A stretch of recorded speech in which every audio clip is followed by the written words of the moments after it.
You're tuned in to Nerd Overload, your weekly show for video games, movies, TV shows, comics, tech news, and more. Now your hosts, Cody Pinnick, Samantha Cross, Sam Dunham, and Josh Harrison. Hey, all you cool cats and kittens out there. It's time for another rip-roaring episode of your favorite pop and geek culture show, Nerd Overload. I'm Cody. I'm Sam. I'm Josh. And I'm Samantha. We have a great show for you this week. Thank you all for tuning in.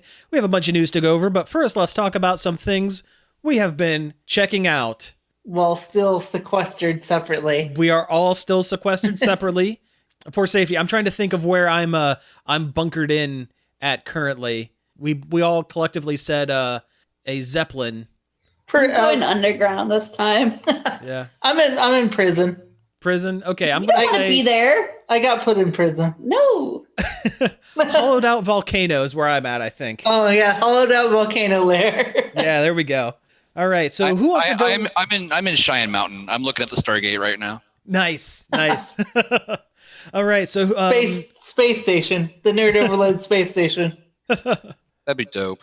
So yeah, who wants to go first with our check 'em outs? I mean, my only check 'em out this week is I finally, 2 weeks later than everybody else, I saw Tiger King. I still watched it. You still haven't watched it? You should. I don't want to. Well, Dude. I mean, that's fair. Your Yeah. decisions are valid, but also you got to watch this thing. It's kind of insane. It's a trip. Like, I know it's one of those things where like it feels like a Honey Boo Boo situation where you're like, I don't want to see that. Absolutely. But it's not that. It's not that. It's kind of that. Yeah. It has a little more going on. It's like faux intellectual Honey Boo Boo. A little bit, yeah. I'll be honest. Oh, go ahead. It does disguise itself as a documentary. It does. Yeah. And I truly believe that this show may have started as a documentary, but as it kind of gotten further into the Joe Exotic story, it kind of took that turn. Out of everybody, I think I hate Doc the most. Yeah. I hard agree. Yeah, I think he's the absolute pits, man. He's the one that is the cult leader, allegedly. Allegedly, but pretty much. Yeah. Yeah, Doc was pretty bad. That Jeff Lowe guy. Oh yeah, he's dirty as all get out. Oh yeah, and the way he screwed over his new partners in that last episode, the way he was talking about it. Insane. And I think Joe Exotic should not be in prison for that long. For 22 years? I think 22 years seems a little steep. Oh, he'll get out early because he's turning information on all of the other ones. Ah. Yeah. I don't know, man. He did hire a hitman. Allegedly. Anyway. Allegedly. Allegedly. If you watch Also, the show, you would know the whole story. Oh, I read up about it. The way the documentary made it seem, and again, documentaries can be creatively edited to put forth whatever story they want, but it almost made it seem as though Joe was set up as kind of a patsy a little bit. I mean, that Carol chick should probably go to prison too. The things done to those animals. She's just as guilty. Well, she's guilty of way more things as far as I'm concerned. Yeah. But yeah, the whole episode on Carol Baskin was crazy. And yeah, it was crazy. And I guess my brain while watching it kind of sparked some of those, you know how you get like a memory that you haven't thought about for years and it just kind of pops up. I think I watched that hard copy episode about the woman who lost her husband that owned all the big cats, because that seemed really familiar to me. And I don't know why. Crazy. The big cat owner that I felt was the most sympathetic, I think, was the guy that was basically Tony Montana, the former drug kingpin. Yeah. He seemed like he genuinely loved his big cats and didn't have his zoo open for the public. He wasn't trying to raise money for the public. He just liked owning big cats. I love my big cats. But no, that whole show was wild. I wish they wouldn't have done that last episode with Joel McHale interviewing the other ones. It was kind of a sour end to the whole thing. I didn't care for that too much. I don't think Joel McHale is the right host for that situation either. He really wasn't. He was really making fun of everybody, and it wasn't right. It wasn't right, especially because a lot of those folks, they don't have much. They didn't ask to be the way they are. They're just trying to live their life, and they don't need to be poked fun at. Yeah. Joel McHale can be good, but there's definite situations where he's not a good choice. Yeah. And that's one of them. Absolutely. Another one was the Game Awards like 4 years ago. Yeah. Honestly, I think Joel McHale, what you should say is, hey, could Chevy Chase have done this back in the 70s? And if the answer is no, then you don't hire Joel McHale for it, because personality-wise, I think they're very similar. Their on-screen persona. Off-screen persona, I'm sure Joel McHale is a much nicer person than Chevy Chase, certainly. But on-screen persona, I think they are very similar. And yeah. I mean, he was great on The Soup. He was great on Community, but... Yeah. Oh, man, The Soup. That's something I haven't watched in a long time. Yeah. He had a short-lived Netflix show that was pretty good, too, that was the same thing. But they didn't keep it for some reason. In Netflix's infinite wisdom, the algorithm did not smile upon Joel on that day. No, not so much. Blessed be the algorithm. But yeah, that was pretty much all I've checked out this week. I mean, other than the usual, just bumming around YouTube, finding stuff, and playing a lot of Animal Crossing. Oh yeah, I've still been playing the Animal Crossing at least once a day. Oh yeah, yeah. I get on 2 or 3 times, if not more. I'll check it in the morning and do my big stuff, and then I'll hop on in the evening for a little bit and catch some fish. But yeah. I definitely do a lot of night bug hunting. Oh yeah, making my town look real crisp, you know. I've definitely leaned back into a more casual approach. Sure. To Animal Crossing, but I still really enjoy it. Mm-hmm. I would be upset if I missed a day and didn't get my Nook Miles bonus. Oh yeah, right. Of course. Yep. We started watching another hot documentary, another hot doc. Okay, I like it. That McMillions about the McDonald's Monopoly game. Oh yeah, being rigged. Check that out. Yeah. Yeah, it's on Hulu for a limited time because HBO is being nice, I guess, because of COVID. And it's pretty good. It's pretty entertaining. There's one particular FBI agent, I think his name is like Doug Matthews. He's like a hilarious character. Just like a really gung-ho, like goofy FBI agent. Like, you wouldn't think he was the FBI agent. Yeah. Oh, really? That's apparently why he's good at the job too. He said. He's unassuming. Well, no, he's like loud and like. See, it's hard to describe. He's a character. He like has a funny personality and like he's a little bit of a jockiness to him.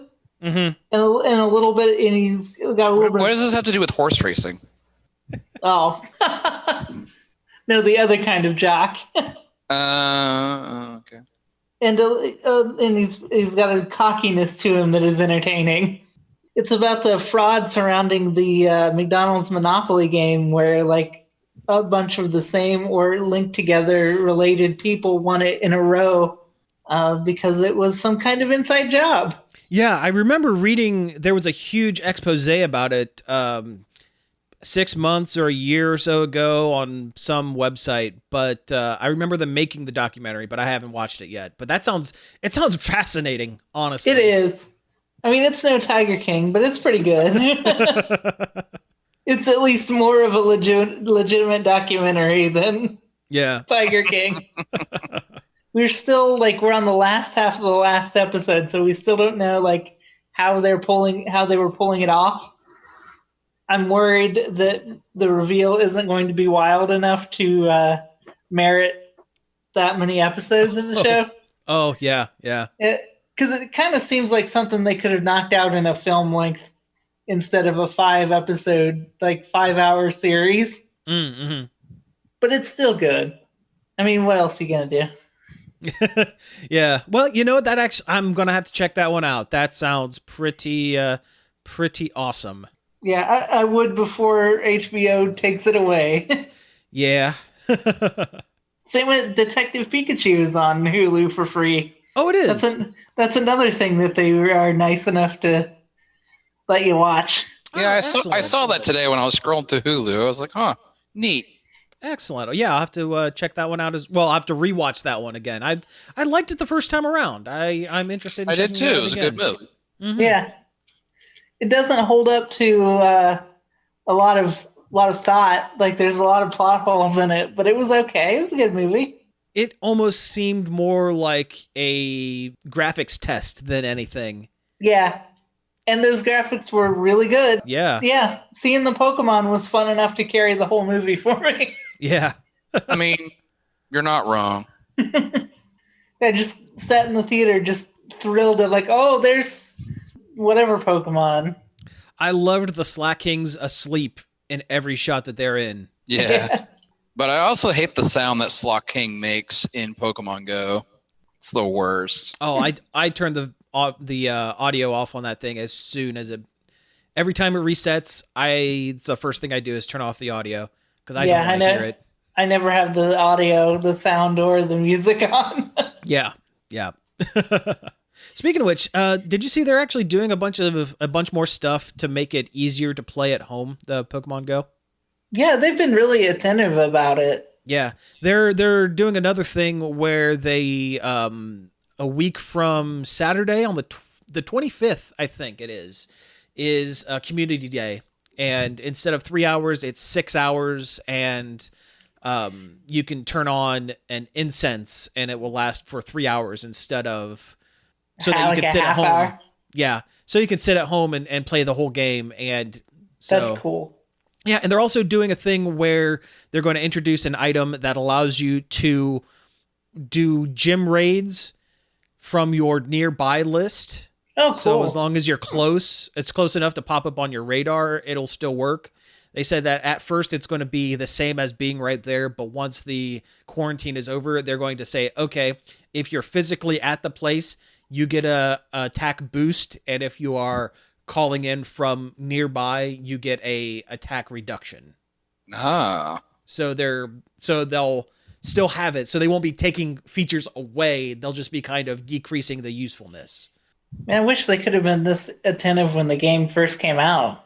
Oh sure. Oh yeah. Well, when the game first came out, it was, hey, you're supposed to get up and walk around and do things. Now you can't. So it's either they have to do this and learn to adapt, or they'll just stop being useful. They'll stop being a game. I missed that week when there was world peace and everybody was out catching Pokemon. Absolutely. Same here. We'll never see something like that ever again. That was wild. that was wild. Yeah. Stopping random people in parks saying, hey, Pokemon. Yeah. Yeah. Yeah, that is true. That is definitely a cultural thing that will never happen again. Yeah. They tried to do it again with that stinky Harry Potter game, but it was bad. It was not great. I'm sure if they would have came out with that closer to the hype of Harry Potter still being culturally relevant, sure, it might have been a different story. Sure, and it got to be very apparent that they were using Harry Potter Go to test out features that would eventually be implemented into Pokemon Go. I mean, that's what Star Wars Galaxy was for SEO.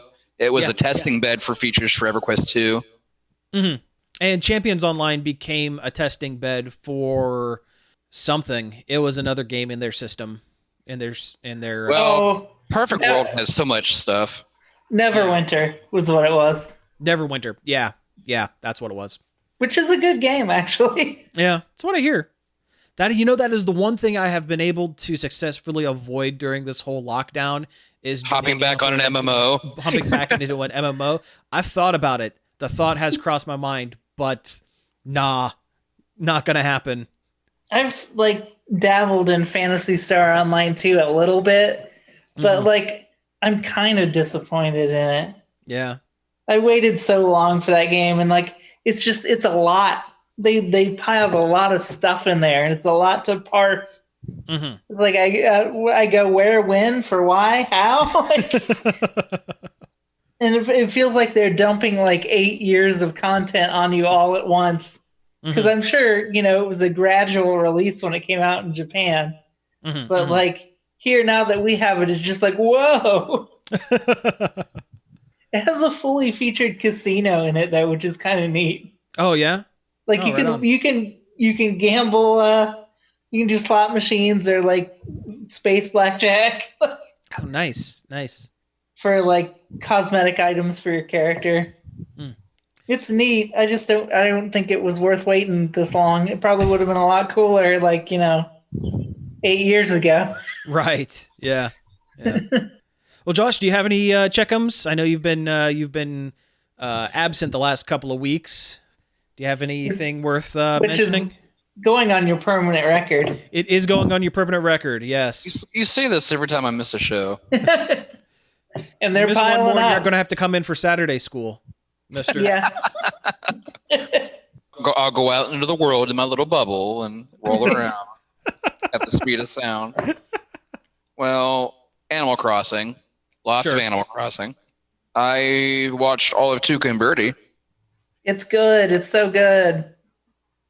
Yeah, it definitely got better as it went on. Those first couple episodes were a little what? Also, their world is really weird, and I love the fact they make a joke about it. I love meta jokes. Yeah. I wish it would have got a second season. It really deserved one. Yeah, but it also had a decent enough ending that it's like, well, it told its story. It's done. But yeah, it was all right. I mean, there's a lot of boobs and butts in that show. Yeah, but not done in a male gazy type of way. Well, no, it was more like kind of in a gag kind of way. Yeah, they're just there. It's just like I don't know, like the opening has that one building that has flopping boobies on it. Yeah. I'm just like, okay. Yeah, get used to it. Pretty much. Oh, I've been watching Clone Wars. Well, the new season of Clone Wars anyway. Oh, cool. And there's only 4 episodes left, and I'm like, are they really going to be able to tell the story they want to tell in those 4 episodes? Because they're talking about how it's supposed to end like with Order 66 and everything, and I don't know if they're going to be able to do that fast enough. Yeah, not necessarily. I know at the very least, Ahsoka's story is going to continue because Rosario Dawson was cast to play the character in Mandalorian season 2, right? Or at least it's a rumor anyway. I don't know. I'm not sure if it's been 100% confirmed yet. I thought it was. I thought it was confirmed. I mean, I could be wrong. Yeah. So at the very least, that character's story is not going to end. Well, even at the end of Rebels, they say that she's out there looking for people who went missing by the end of Rebels. I don't want to spoil things because I'm not sure how many people have actually seen the show or not. Not everybody. I just mostly wanted to bring up Rosario Dawson. Well, I mean, she's great. She's great. But I love the character. I love Ahsoka. Mm-hmm. Like, I get why people like when that first Clone Wars animated movie came out, and people were like, "This is dumb. This is dumb. This is dumb." But then when they did the Clone Wars series and just expanded upon it and everything, and you see the characters grow and everything, it's great. I loved it. And then when Rebels, and then I was sad, that Clone Wars ended and blah blah blah. We never found out what happened to anybody. And then when she popped up in Rebels, and I was like, "Hey, cool, awesome." Rebels is good too. Rebels is fantastic, and like being like congruent with everything that was going on at the time, like with the Star Wars franchise, with like Rogue One and stuff coming out and making references to Rebels and everything. I was like, this is nice. Though I've still yet to watch Rise of the Resistance or whatever that other show is. I'm worried it's not going to be as good. I've read it's not as good. I think I watched like 2 minutes of it on Disney Plus, and I'm like, oh, this is very clearly for little kids. Well, that stinks. Yeah, it did not seem very good. Like I keep meaning to play other video games and stuff, but I just don't seem to. You gotta sure. get that Final Fantasy VII remake. Yeah, I was gonna say, Cody, you've been playing a little bit of that. How's that been A going? little bit. Oh, I've been playing a lot of it. It is excellent. Like, I absolutely love it. Yeah. I mean, I think it differs from the original enough to be very interesting, but keeps is similar enough to stoke the nostalgia. Mm-hmm. It's a delight to be able to hang out with these characters again, I played the demo. and that's basically the start of the game. The only thing that's different from the beginning of the game and the demo is there's like a little bit more of a cutscene before it goes into the exact same beginning as the original game. Right. And they add a little more. They show you Nibelheim pretty early on. Yeah. Right. Yeah, I've been watching Let's Plays of it. I don't have a PlayStation 4, so I can't really play it.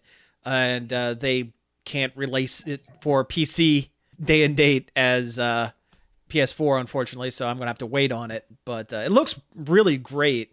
I really enjoy the battle system. I thought it was gonna. I was worried about it because usually when they play with real time battle systems like that in Final Fantasy, usually don't care for it. But this one really works. I mean, it's grown up Kingdom Hearts. Yeah. And that's awesome. Also, that Scorpion robot boss was ridiculous. Took me forever to beat that. Yeah, all the bosses are pretty tough. They don't hold back. Some of the enemies don't freaking hold back either, because when you're escaping and those stupid ninja humanoid bad guys, soldier dudes. Oh yeah, the Shinra Elite guys. Yeah. Yeah, those guys can be tough. The Voldos. Yeah, Yes. the Voltos. Yeah, they are definitely Voldos from Soul Calibur.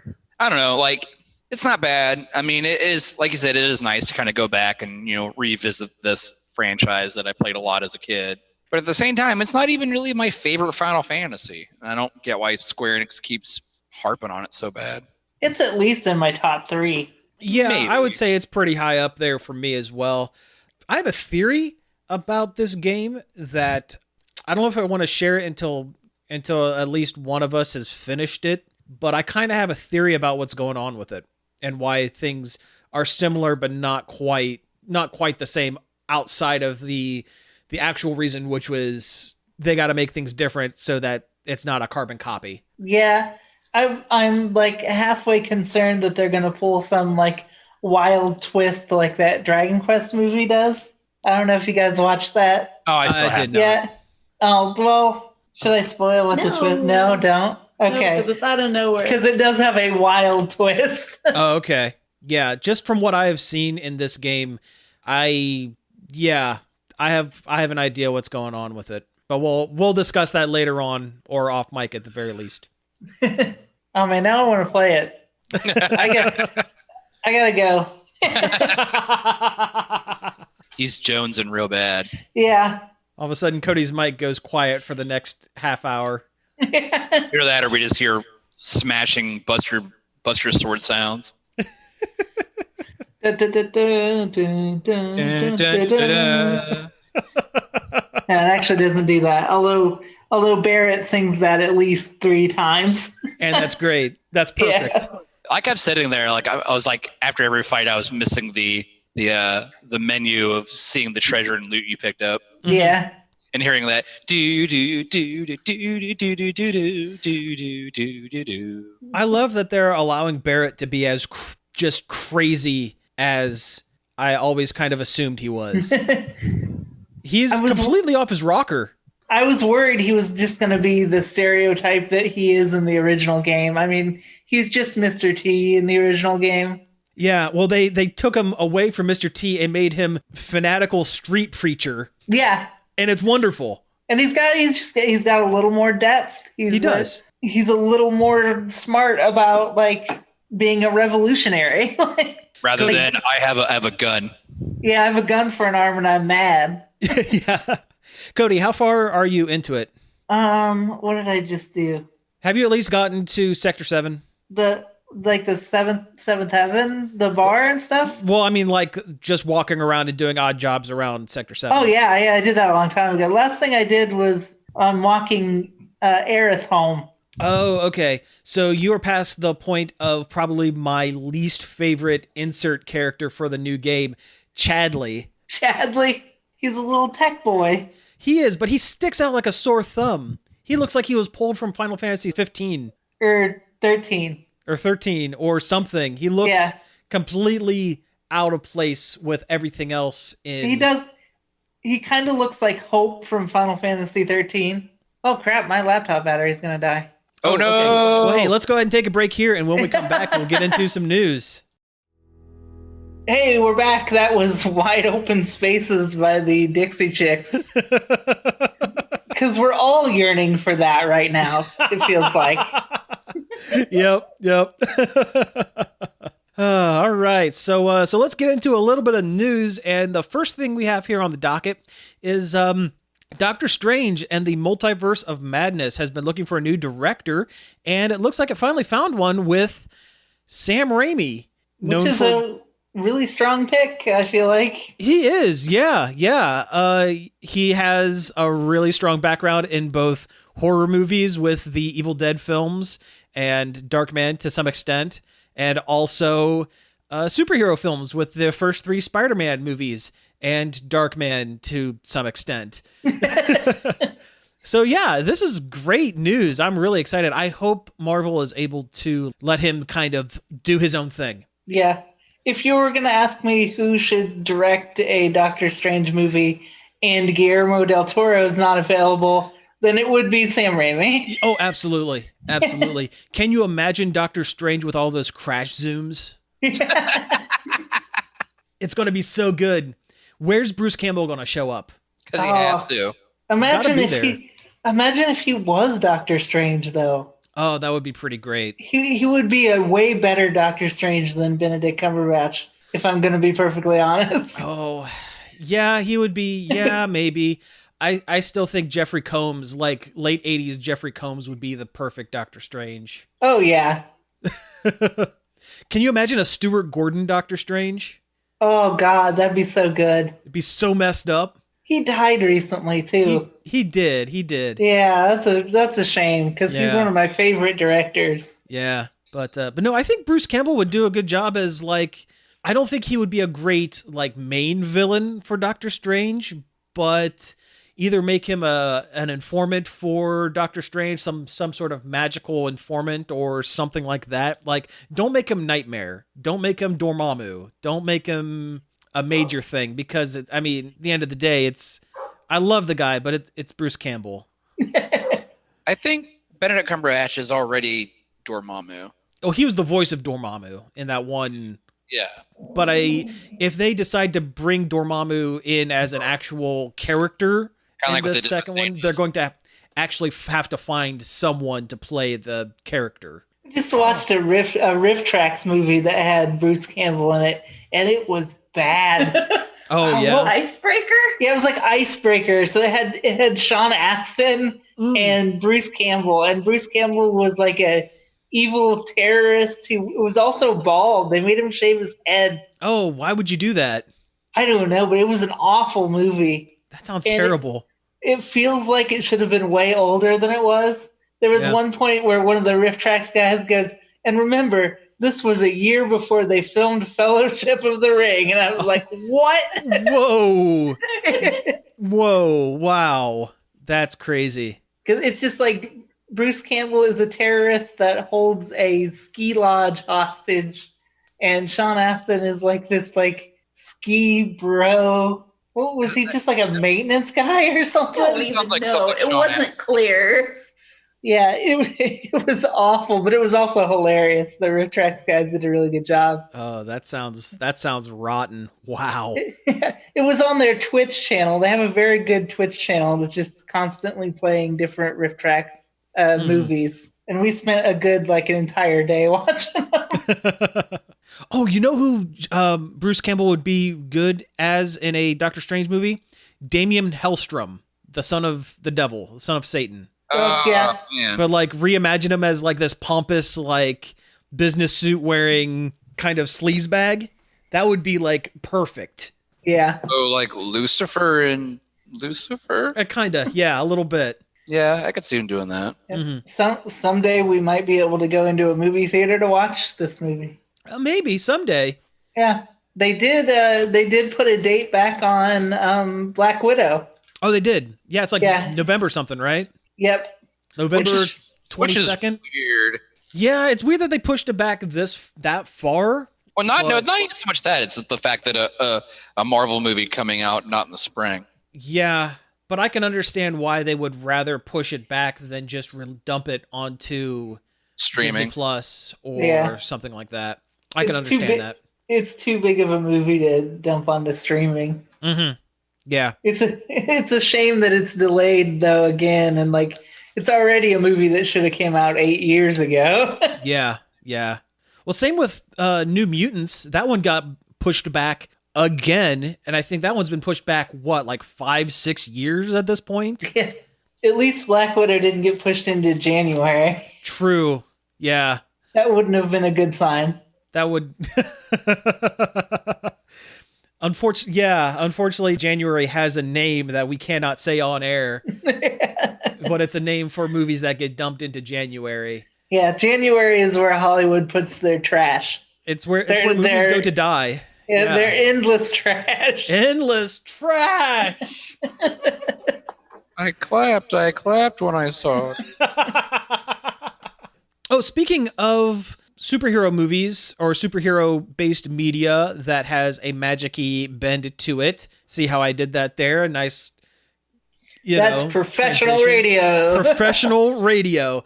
J.J. Abrams has signed on to HBO Max to direct a number of different things, including a Justice League Dark TV series. What are you guys' thoughts? Shouldn't they do a movie? Isn't that movie level? I wish it was movie level. I don't believe it's ever going to be, because Justice League Dark, it's the catch-all for anyone in the DC universe that has magic powers and are vaguely good guys. DC has so many good magic characters too. They do, but they always end up going back to the same 5 or 6. Like Shazam, Zatanna, John Constantine, Swamp Thing sometimes, Deadman, yeah, Clarion the Witch Boy, Clarion the Witch Boy, yeah. That's a weird one. I don't know why they keep going back to that one. He's a villain though. Well, he's an anti-hero sometimes. He's a boy. He doesn't know better. He's a young boy in period attire. He doesn't know better. Yeah, but so they're going to do a miniseries. Now, there's not too much news about this. I understand why they don't want to do a movie, because these characters are not household names. I could say Zatanna Zatara, the magician girl, and no one outside of us three are going to know who that is, and that's a shame. No, that's not necessarily true, because she was pretty prominent in Justice League Unlimited. Okay, and she's one of the characters in the DC superhero girls. Okay, so if there was an under 12-year-old girl around, she would know who Zatanna was. She would know who that is. That's okay. Very true. You got me there. She also does pop up quite a bit in the various shared universe of the DC animated movies that come out from time to time. Yeah, I'm just saying she's not quite as big a name as Wonder Woman or Batman. You could say the same thing about the entire cast of Birds of Prey, and that didn't stop them there. But then again, that didn't do very good, unfortunately. Harley Quinn is a household name. Yeah, but Black Canary isn't, and Huntress isn't. Not necessarily, because they were both on Arrow. Yeah, that gives them a little more. And as long as the team has one household name, I think you can get away with having the rest of them being kind of known or lesser known characters. True. I mean, Iron Man set off the MCU, and before that, he was a B-tier Avenger. True. I would say Zatanna is a B-tier DC character. I'd say Zatanna is, but she's still not a household name. Yeah. And nobody's going to know about her dad. Zachary Zatara? Yeah, no. But up there with like Martian Manhunter. She would be, she's right there with Martian Manhunter. You're absolutely right. I think if one of the characters, Like, I guess the biggest named character on Justice League Dark would be John Constantine because he had his own show. Yeah. And a movie with Keanu Reeves. And a movie. That's very true. Yeah. So I guess he would be the named, like the big name character, but still, the point being, I can understand why they're doing a TV series, a limited TV series instead of a full length movie. I don't know if I like J.J. Abrams doing it though. Like, hasn't he done enough? Are you done, sir? Yeah. Like, Good point. But I think he's in a producer role. I don't think he's in a director's role. It's like, can't we have somebody else come in and ruin our beloved properties? Wow.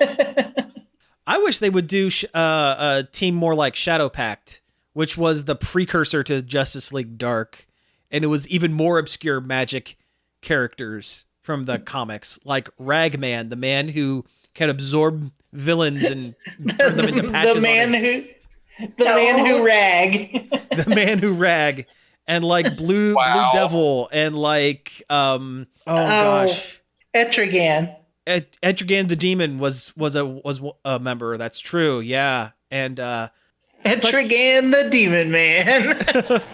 see, that gets Jack Kirby era comics and Arthurian legend into it, because Jason Blood, his human form, was a magician in King Arthur's court, right? Something like that. He was a knight who was mortally wounded in a fight with Morrigan, and Merlin bound Etrigan to Jason Blood to make him live or survive or something. Something like that, yeah. But it also made him immortal. Yep.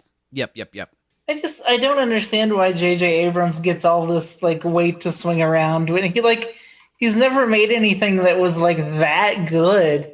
Like he's made passable to okay movies. Lost. Was that good though? Yeah, it was good until that final season. Yeah. So I've only like had a passing, like I've maybe seen a couple of Lost in the background while I was doing other stuff, which is not the way to watch that show, I imagine. Your Home was good. Yeah. Alias was good. I liked the Star Trek movies. Did it feel like Star Trek? Not necessarily, but I still enjoyed them. They were perfectly passable. They were perfectly fine sci-fi action movies. They weren't really Star Trek, but yeah. Then again, the current Star Trek on CBS All Access is not Star Trek either. So what are you going to do? Nobody wants to make Star Trek anymore. Well, nobody wants to make it the right way. Nobody wants cerebral Star Trek. They want big explosions and knife fights. That's too hard. You have to write good. Nobody wants to do that. Current Star Trek is like the high school jock who's decided, I could write a Star Trek. Yeah. Gotta have space battles and laser beams. Pew pew. I don't know. I just wish it was somebody more interesting that would like do something neat with it. I agree, but if they find a decent director to attach to it and a decent like showrunner to attach to it, I think they could do some interesting stuff. Speaking of things getting TV shows, they're apparently making a TV show out of Myst. Oh, really? Okay, yeah. The point and click hypercard stack that was infinitely popular in the 90s, in the mid 90s, early 2000s. I can only assume the TV show is going to be 2 hours of somebody like turning a valve and pushing 6 keys on a piano over and over again. And name dropping Riven. Yeah. I never played Myst when I was a kid. The only exposure I had to that was for 1 year for Christmas, I got it was one of those, you buy them in the store and you get like 7 or 8 different CDs of various cheaply made games. And I mean, a lot of the You Don't Know Jacks came from that pack. But one of the games was called Pist, P-Y-S-T. Oh my God, I remember that. I had that, yeah. Yeah, I remember playing a little bit of Pist, and it... I mean, I didn't get the joke fully because I didn't realize it was a parody of Myst, but... It was a lot of the same scenes from Myst, but they, like, drew trash on them and, like a dirty diaper. Mm-hmm, mm-hmm. And then at the end, John Goodman was in a hot tub. Yeah. I don't think I ever got to that point, but yeah. It's pretty much the whole game. Do you remember this? It was a really dumb game, but it was called Dear Revenger. I remember seeing it like on a shelf at like Walmart Same or whatever. Here. Yeah. Yeah, it was like another one of those like stupid parody computer games. And like I had a couple friends when I was younger, and they were like one of the only people that had a computer in my friend circle growing up. And it was so stupid. Like it was a parody of like Deer Hunter or whatever Deer Hunter was at the time. Mm-hmm. Yeah, because those were so popular when they came out. Yeah, they were. But yeah, it was like stupid stuff like that, and it was like a point and click like video game with just a lot of visual dumb jokes. Nice. I've never liked Myst, and I love point and click adventure games, but Myst is just like so light on story, and all the puzzles are like super obtuse. Like hit these switches right. Hope you can figure that out. Like after coming from something like a Monkey Island or just anything LucasArts made, and then playing Myst, it's like these are really pretty pre-rendered like backgrounds, but these puzzles are bad. So what you're telling me is you're more of a Siberia person. Yeah. It's just all the puzzles are just like there to be there and serve no narrative purpose. And they're all more like brain teasers than they are video game puzzles. Mm-hmm. And then they're not even that good of brain teasers either. Because like The Seventh Guest is a game that's kind of like Myst, but I like that one. Say what you can about not liking Myst and stuff, but the most part, I feel like people, at least within our age range that played a lot of video games, know exactly what Myst was. Yeah. Sure.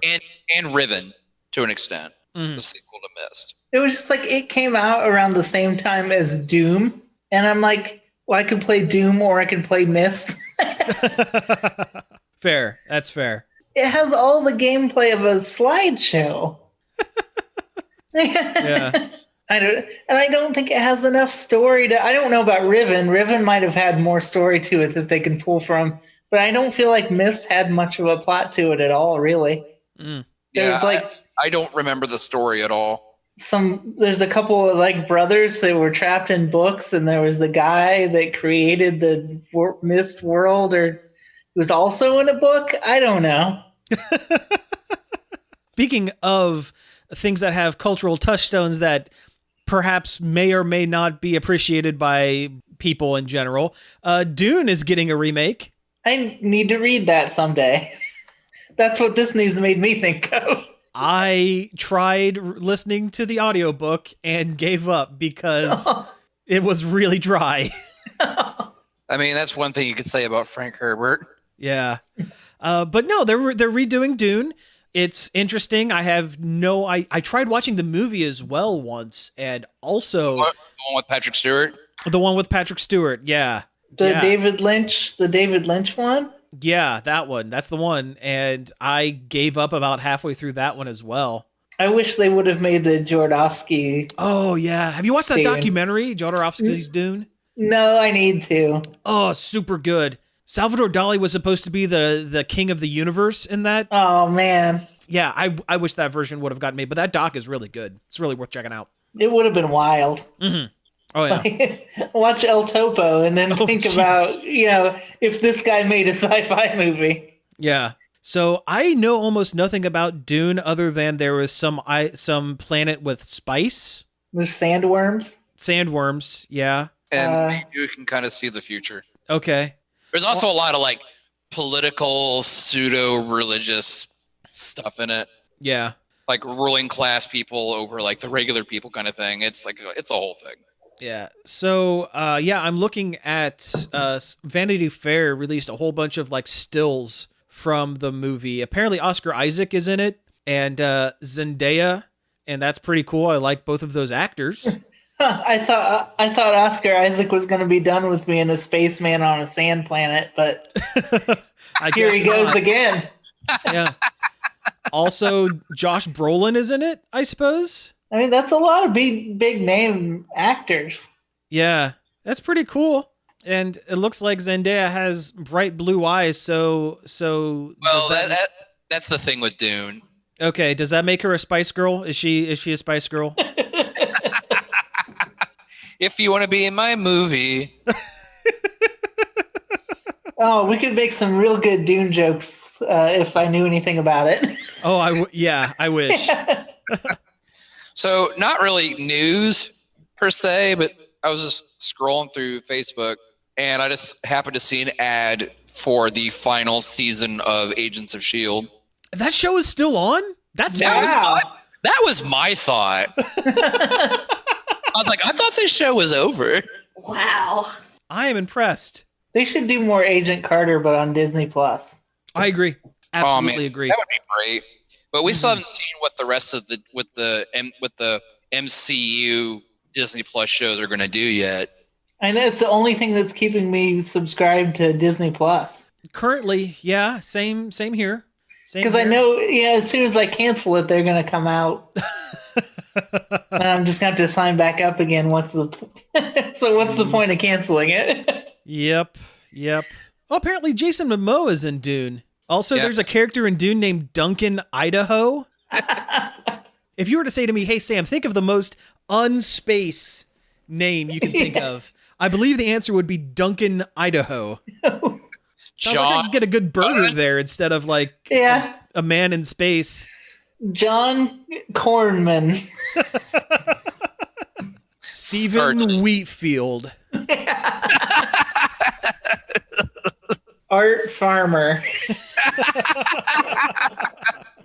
Wait, so is this the film adaptation of Farming Simulator? Yeah. It'd make about as good of a TV show as Myst. Well, yeah. Coming soon to streaming platforms, SimCity 2000. I'm just waiting for the giant robot thing. Yeah, the eyeball robot and all the stinky like white man jazz music that plays in the background of SimCity 2000. Oh yeah, that's Will Wright tickling the ivories. Yeah. And what is he doing? He's sitting on all that sweet Spore money. More money. He doesn't. They need to let him make another game. He's a good game designer, except for Spore. Hello, I'm Will Wright. Welcome to me beautiful spores. I've been watching a lot of Monster Factory lately, and that was one of the more recent ones. I know he's not British, but they said he was British, so. Oh my god, what was that one we watched? Oh, have you seen the one for Code Vein? I haven't watched that one yet. Oh, Watch it's it, good. please. Oh, yeah? It is like top notch. For some reason, the character creator lets them implant a tiny nose. It's worth it because he's still going to see it. Yeah, I saw the character creation episode. There's a second episode where they actually play it. I haven't watched that one yet. Yeah, they implant a tiny snowman in the chest of the character. It's like Quado from yeah. And then they give it the same haircut and monocle that the character has. It's hilarious. Oh, it's so good. Also, that game looked kind of good. Like, they trash on it a lot because that's what they do. Mm-hmm. But, like, I think it looked kind of good. Which I guess is kind of like a Souls-like, but easy. Which, I don't know, I might like that. I mean, that would be kind of cool. Yeah. And it's anime vampire themed. I can go for that. Man, I still haven't watched the new season of Castlevania yet. We're about halfway through it. It's been pretty good. Mm-hmm. Trevor and Sypha playing off each other is funny. It always has been. Like their chemistry in the first two seasons was pretty good. Yeah. Mm-hmm. It's kind of a shame that they've split up Alucard and Trevor and Sypha for at least all that I've watched so far. Because I like them working as a group was very funny. Oh yeah, when they're in the library. Underneath the Belmont house.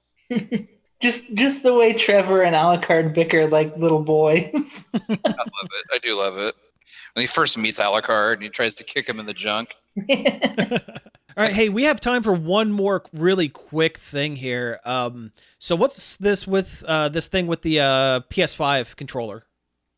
They actually released what it looks like Mhm. and like what's special about it this time, which hopefully they stick with it. Last time, what was it? The PlayStation 3 was supposed to have all that gyroscope motion Oh, control stuff, and then they dumped yeah. it all. Yeah. What was that place? No, that was PlayStation 4.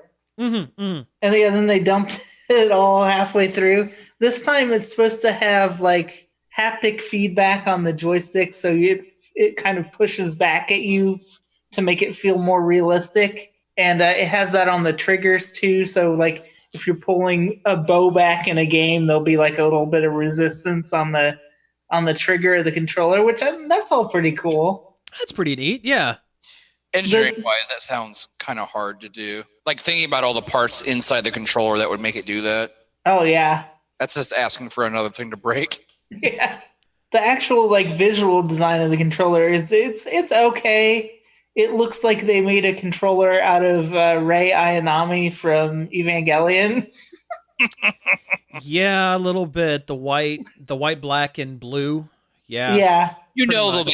there'll be other color options. There'll be a purple one and a red one. Yeah. Get on the PlayStation 5, Shinji, or we'll make Ray into a controller. I saw on the internet the other day they're making Evangelion Tamagotchis.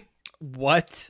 Yeah, and they have like they grow the angels, Oh. so you get like a weird monster. Oh my gosh. That's so dumb. I would have bought it if it wasn't. It's like expensive, of course. Sure, of course. I don't know. Like, I don't see anything wrong with the PlayStation 5 controller. I don't know why people are freaking out about it. It don't look that much different. Yeah, it's not like that dumb like boomerangy one they had on PlayStation 3. Oh, that Right. silver one that was like a complete U. Yeah. Mm-hmm. Oh, that thing looked awful. I think it'll be cool as long as they support the unique things that it does. Yeah, exactly. Mm-hmm. There are a lot of games that don't really use the touchpad and the speaker and the controller. Like Oh yeah. some do, but not a lot of them do. Or the light on the front of the controller that you can't even see.